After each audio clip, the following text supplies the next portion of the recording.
அன்பும் நீதியும் நிறைந்த ஆண்டவரே, இந்த இனிய புதிய காலை தருணத்தில் உமது திருமுன் மகிழ்ச்சியுடன் நிற்கிறோம்.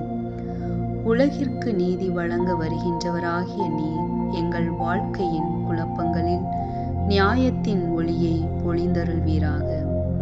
ஆண்டவரே, அழுகையில் இருப்பவர்களுக்கு ஆறுதலாகவும், நம்பிக்கை இழந்தவர்களுக்கு துணையாகவும், நோயில் வாடுபவர்களுக்கு சுகமாகவும், வேலையில்லா நிலையில் போராடுவோருக்கு வழியாகவும் நீர் இருப்பீராக.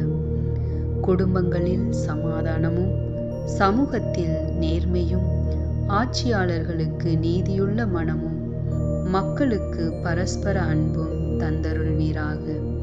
எங்களையும் உமது நேர்மையின் பாதையில் நடத்தி எங்கள் செயல்களால் உம்மை மகிழ்விக்க கற்றுத்தாரும். இன்றைய நாளை உமது கரங்களில் ஒப்படைக்கிறோம். மகிழ்ச்சியுடன் பாடி நம்பிக்கையுடன் நடக்க உமது அருளை எங்கள் மேல் பொழிவீராக. எங்கள் ஆண்டவராகிய கிறிஸ்து வழியாக உம்மை மன்றாடுகிறோம். ஆமென்.